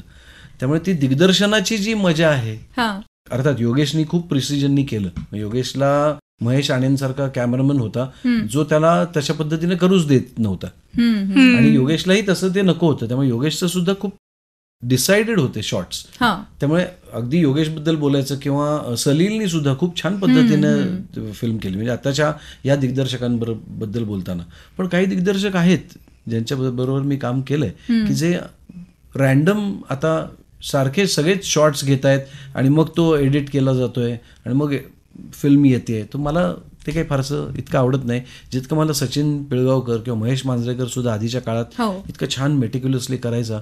ते सगळं मला खूप आवडतं आणि तशा पद्धतीने केलं तर सिनेमाची मजा जास्त आहे असं मला वाटतं. जसे मराठी मालिका खूप म्हणजे अगदी प्रपंचपासून आत्तापर्यंत सुनील बर्वे मराठी मालिकांमध्ये दिसतात, तसंच हिंदी चित्रपट आणि मालिकांमध्ये सुद्धा सुनील बर्वे दिसलेत. तर तो अनुभव काय सांगाल? पहिला चित्रपट मी केला होता तो टुन्नू की टीना नावाचा केला होता, जो NFDCचं प्रोडक्शन होतं. त्याला 2 ॲस्पेक्ट्स आहेत. मी एक कलाकार म्हणून सुद्धा आधी सांगतो की तेव्हा माझी खूप इच्छा होती की अरे वा, आपल्याला आता कुठल्याही कलाकाराचं असंच स्वप्न असतं ना की तो नॅशनल लेवलच्या फिल्म इंडस्ट्रीमध्ये त्यांनी स्थान निर्माण करावं. तसंच माझंही स्वप्न होतं की आपल्याला सुद्धा हिंदी फिल्म्स मिळाव्यात आणि हिंदी फिल्म्समध्ये काहीतरी आपल्याला स्थान मिळायला हवं आणि टुन्नू की टीना मिळाला. त्यामुळे मी खूप खुश होतो. पण दुर्दैवाने त्या इंडस्ट्रीमध्ये त्यांचे काही नॉर्म्स आहेत किंवा त्यांचं एक मला वाटतं ते एक चक्रव्यूह आहे, ते भेदून तिकडे आत जाणं हे खूप खूप डिफिकल्ट आहे आणि त्याला अनेक कारण आहेत. चुकीची बरोबर हे मी जज करणारा कोणीच नाही, पण ते मी नाही भेदून आत जाऊ शकलो दुर्दैवाने. पण मी इथे काम करत असल्यामुळे मालिका चालू होत्या, त्याच्यानंतर मी काही काळानंतर मग तो प्रयत्न मी थांबवला मग तो निदान जेव्हा माझी फिल्म मी केली त्याच्यात सुद्धा मी लीड रोलमध्येच होतो, तेव्हा सुद्धा परत एकदा अशी एक उभारी घेतली होती मनाने की अरे परत आता संधी आहे की काय. पण ते होणं शक्य नव्हतं, कारण त्याच्यानंतर मी खूप स्वतःला कामात अडकवून घेतलं. मग मी डबिंग्स करत होतो, मी मालिकांमध्ये कामं करत होतो, मी 3 प्रयोग करत होतो, 2 नाटकांचे 3 प्रयोग 4 प्रयोग दौरे करत होतो. त्यामुळे मला नंतर हे पाहण्याकडेच सुद्धा माझं वेळच नव्हता. आणि मग मी नाटकाच्या ह्याच्यात खूप खुश होतो. आणि कुठल्याही कलाकाराची हीच इच्छा असते ना की आपण जे करतोय ते मॅक्सिमम लोकांनी पाहावं, तर ते पाहिलं जात आहे. So my aim was correct, fulfilled होतं मी सगळं. त्यामुळे मग मी त्याच्याकडे काही फार पाहिलं नाही. पण आता त्याचं दुसरं ॲस्पेक्ट की हिंदी फिल्म इंडस्ट्री थोडीशी वेगळ्या पद्धतीची आहे. जशी आपण गुजराती रंगभूमी आणि मराठी रंगभूमी ही सुद्धा वेगळ्या पद्धतीची आहे. तिकडचा प्रेक्षक वेगळा आहे, तिकडची नाटकांची पद्धत वेगळी आहे. तिकडे गुजराती रंगभूमीवरती 4-4, 5-5 बेल सुद्धा देतात. अच्छा. त्याच्यानंतर एक सीन ब्लॅकआउटमध्ये जसं सेट बदलतो आपल्याकडे, तसं तिकडे सेट बदलायचा असला तर ते खूप लॅविश असे सेट्स असल्यामुळे ते प्रॉपर कर्टन देतात, सेट बदलतात आणि मग परत पुढचा रजू करिये बीजो सीन असं म्हणून ते दुसरा सीन सुरू करतात. त्यामुळे हे सगळे ह्या वेगवेगळ्या पद्धती आहेत त्या रंगभूमीच्या. तसं इंग्लिश थिएटरमध्ये सुद्धा तुम्ही त्या पर्टिक्युलर ठिकाणीच करता प्रयोग, त्यांचे थिएटर्स आहेत तिकडेच प्रयोग होतात. बरोबर. आणि मग आपल्याला सवय काय असते की दर शनिवार रविवारी प्रयोग आहे, तर तिकडे दर शनिवार रविवारी होईलच असं नाही. कदाचित आज या महिन्यात एक प्रयोग झालाय, तो 2 महिन्यानंतर सुद्धा दुसरा प्रयोग कुठेही लागू शकतो आणि मग तुम्हाला तो भारतभरात कुठेही जावं लागू शकतो. पण you can't be dependent as a source of earning ह्या थिएटर्समध्ये. जितकं आपण मराठी थिएटरवरती विसंबून राहू शकतो की चल मी हे नाटक करतोय ना, तर मी आता हे पूर्णपणे हेच करीन, काही हरकत नाही, जे पैसे मिळतील तेवढ्या पैशात आपण खुश असतो. त्यामुळे त्याच्यावरती तुम्ही विसंबून राहू शकता. तर या बाकीच्या थिएटर्समध्ये तुम्ही तितके विसंबून राहू शकत नाही. आणि हिंदी फिल्म इंडस्ट्रीचं आणि मराठी फिल्म इंडस्ट्रीचा फरक परत मी तुम्हाला सांगितलं तसं की ते भेदणंच खूप कठीण आहे. मग तिकडे जाऊन काहीतरी कॅरेक्टर रोल करण्यापेक्षा इथे मी महत्त्वाच्या भूमिका करतोय, याच्यात मला खूप आनंद आहे. आणि OTT प्लॅटफॉर्मवरती पण आता सिमिलर कंडिशन आहे. मग अशी मी तुम्हाला सांगितलं तसं की तिकडे सुद्धा इतकं आपल्याकडे काही मराठी कलाकार नाही आहेत का, तर आपल्या मराठी कलाकारांना घेऊन, चांगल्या ॲक्टर्सना घेऊन सेंट्रल कॅरेक्टर असलेल्या मालिका काय येत नाहीत. हा एक परत एक विचार करण्याचा मुद्दा आहे. अगदीच. की तुम्हाला साऊथ मधले दिसतात, तुम्हाला नॉर्थ मधले जर का लीड कॅरेक्टर्स दिसतात ज्यांची ऍक्टिंग शॅबी असते बऱ्याच वेळेला, पण तरी सुद्धा ते दिसतात, त्यांना प्रमोट केलं जातं, त्यांचे होर्डिंग्ज आपण मुंबईभर सगळीकडे पाहतो. का मराठी कलाकार नाही आहेत का? असायला पाहिजेत ना. पण मी म्हटलं तसं काही प्रश्न अनुत्तरित राहतात, आपल्याला त्याची उत्तरं मिळत नाहीत आणि आपण तिकडे न जाता आपण आपल्या कामात सुखी असतो. तसं मी आहे. आणि तुमचा उद्देश सफल झालेला आहे की जास्तीत जास्त मी पोचतोय, मी लोकांपर्यंत पोचतोय, माझ्या मराठी माणसांपर्यंत पोचतोय, ते माझं कौतुक करतायत. मला त्यांच्यासाठी अजून काही करायला मिळालं तर मी ते करत राहीन. नक्कीच. आणि सुनील दादा, एक खूप छान आठवण आहे. कारण काय होतं की दरवेळेला पावसाळा सुरू झाला ना की आम्हाला फार आनंद होतो आरजे मंडळींना, कारण आम्हाला गारवा आणि मला वाटतं तो पहिला व्हिडिओ अल्बम मराठीतला. हा, तर गारवाचं शूटिंग किंवा त्यावेळेच्या आठवणी त्याच्याबद्दल पण आम्हाला ऐकायला आवडेल. गारवा मिलिंद निगळेचं आणि सौमित्रचं ते पहिलं प्रोजेक्ट, आणि ते केल्यानंतर ते मराठी अल्बम करणार म्हणून खरं तर गारवा याची निर्मिती झाली. आणि मग त्यांनीच ठरवलं की आपण याचा व्हिडिओ सुद्धा शूट करूया. आणि म्हणून मग त्यांनी कास्ट केलं मला, आणि तो आम्ही फिल्म सिटीला शूट केलं होतं. 2-3 दिवस शूटिंग चाललं होतं. फार कमाल होतं. म्हणजे आता गाण्याचं शूटिंग कसं होतं हे त्या दिग्दर्शकाला सुद्धा तो पण नवीनच होता. अच्छा. त्यालाही माहीत नव्हतं. शिकत कसं बसं ते अख्खं शूट झालं. आणि ते ज्या पद्धतीने एडिट व्हायला हवं होतं त्याच्यापेक्षा वेगळ्याच पद्धतीने एडिट केलं रजत बर्जात यांनी. रात्रभर बसून आम्ही ते एडिट केलं आणि ते गाणं इतकं छान झालं. फक्त त्याचं एकच गाणं करू शकलो, बाकीची गाणी नाही शूट केली त्यांनी. पण तो अल्बम इतका हिट झाला की आज सुद्धा, आता त्याला 23-24 वर्ष झाली, 25 वर्ष झाली मला वाटतं, अजून ते गाणं कायम पावसाळ्याच्या आधी तेवढंच रिफ्रेशिंग आहे. अगदी. म्हणजे बाहेर पाऊस आणि आमच्या मनात गारवा दोन्ही एकत्र सुरू होतं. त्या दिवशी मी कुठेतरी असंच आमच्या सहकुटुंब सहपरिवारच्या सेटवरती मी असं चालत होतो आणि माझे केस असे वारं येत होतं म्हणून ते उडत होते. तर तो आम्ही बरोबर म्हणाला की अहिला सेम गारवा. अरे वा, हे सुद्धा कॉम्प्लिमेंट इतक्या वर्षांनंतर कोणीतरी देते, किती चांगली गोष्ट आहे. आणि इतकं लोकांच्या लक्षात राहिलंय ते गाणं, त्याचा खरंच आनंद होतो. ऐकायला मिळेल. मी मगाशी सारखं एखादीच ओळ गातो. गवतात गाणे झुलते कधीचे, गवतात गाणे झुलते कधीचे, हिरवे किनारे हिरव्या नदीचे, हिरवे किनारे हिरव्या नदीचे, पाण्यावर सर सर सर पारवा, नवा नवा प्रिये मनातही चांदवा, नवा नवा. मस्त. ते पारवा चांदवा हे सगळे शब्द माही कदाचित चुकले असतील, मला माहित नाही. मिलिंदनी आणि सौमित्रांनी मला माफ करावं त्यासाठी. गारवा जितकं रिफ्रेशिंग आहे तितकंच सुनील बर्वे यांचं व्यक्तिमत्वही रिफ्रेशिंग आहे, कारण ते सकारात्मकतेने भरलेलं आहे. तर ती सकारात्मकता कुठून येते माहित नाही. आता कसं आहे की माझं दिसणं रिफ्रेश्ड दिसतो मी, किंवा मी लहान दिसतो, मी तरुण दिसतो, असं जे कॉम्प्लिमेंट्स सगळे दिले जातात, किंवा आता तू म्हणालीस की खूप पॉझिटिव्ह वाटतं, तर हे सगळं मला वाटतं कुठेतरी आईवडिलांकडून आलेलं असावं मोर ओव्हर. आणि आता आयुष्याच्या त्या टप्प्यावरती मी नक्कीच आलो आहे की जो काही अनुभव मी गाठीशी आत्तापर्यंत बांधलेला आहे त्याच्यातून इतकं तर नक्कीच कळलेलं आहे की फार दुःख करण्यात आणि फार असं काय म्हणतात त्याला की खंत बाळगून जगण्यात काही अर्थच नाही आहे.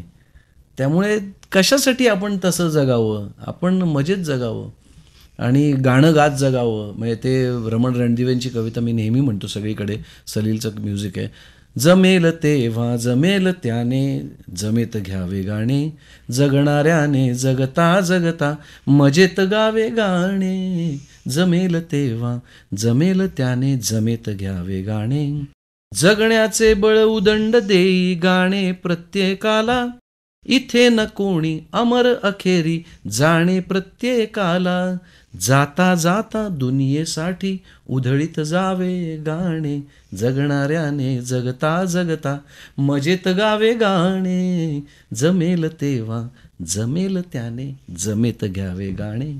मस्त.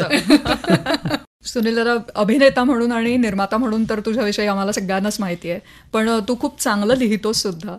तर लेखक दिग्दर्शक म्हणून काही करण्याची इच्छा आहे का? पुढचे प्लॅन्स काय आहेत? आहे, निश्चितच आहे. मला खूप चित्रपट करण्याची इच्छा आहे, फिल्म करायची आहे मला, पण ती माझी लिहून माझ्या पद्धतीने करण्याची इच्छा आहे. ती वेळ मी म्हटलं तसं की मी वाहत त्या दगडापाशी कधी पोचीन तेव्हा ती गोष्ट घडेल असं मला वाटतंय. तेव्हा जरा वेळ तिकडे काय म्हणतात त्याला विश्रांती घेता येईल, त्यावेळेला विश्रांती घेईन, मग लिहून काढीन, मग मी ती फिल्म बनवीन, काहीतरी करीन. नक्की करण्याची इच्छा खूप आहे, एवढं नक्की. मग या इच्छेसाठी आमच्या शुभेच्छा आहेतच. बरोबर. Thank you very much. थँक्यू. आणि पुन्हा एकदा दिवाळीच्या खूप खूप शुभेच्छा. हो, सगळ्यांना पुन्हा एकदा, तुम्हा सगळ्यांना मला तुम्ही परत बोलावलं आकाशवाणीला येणं हे खरंच माझ्यासाठी खूप एक नॉस्टॅल्जिक अशी गोष्ट आहे. कारण आमच्या सगळ्यांच्या, माझी कारकीर्द जेव्हा सुरू झाली तेव्हा दूरदर्शन आणि आकाशवाणी ही दोनच अशी केंद्र होती की जिथे आपल्याला बोलावलं जावं, आपलं काहीतरी तिकडे सादर व्हावं असं आम्ही नेहमी स्वप्न पाहायचो आणि त्याच्यासाठी झटायचो.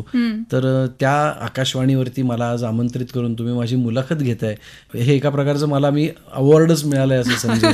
मी आधी सुद्धा आकाशवाणीवरती आलोय आणि त्या सगळ्या आठवणी पुन्हा पुन्हा जाग्या होत राहतात आणि या वास्तूची काहीतरी एक वेगळी मजा आहे असं मला वाटतं.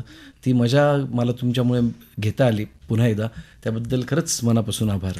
आणि आमची दिवाळी इतकी छान सकारात्मक झाली त्याकरता आमच्या सगळ्या आकाशवाणी परिवाराकडून तुम्हालाही धन्यवाद. Thank you very much. मला बोलवत राहा, मी येत राहीन.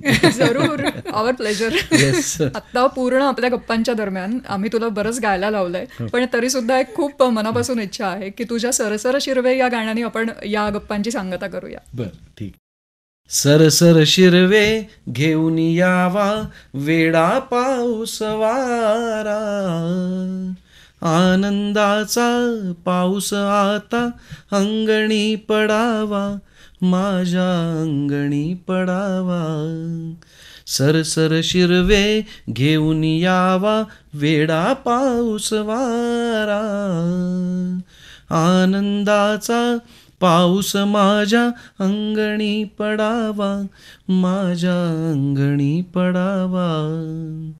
ओले चिंब मन झाले भरून आले डोळे, ओले चिंब मन झाले, भरून आले डोळे, एकाएकी निळ्या नभाचे झाले काळोख तळे. वीज कडाडून यावी आता, झंझावात यावा, आनंदाचा पाऊस माझ्या अंगणी पडावा, माझ्या अंगणी पडावा, अंगणी पडावा, माझ्या अंगणी पडावा, अंगणी पडावा, माझ्या अंगणी पडावा.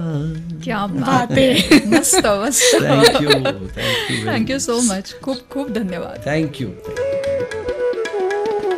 अभिनेता सुनील बर्वे यांच्याशी साधलेला संवाद आत्ताच आपण ऐकला.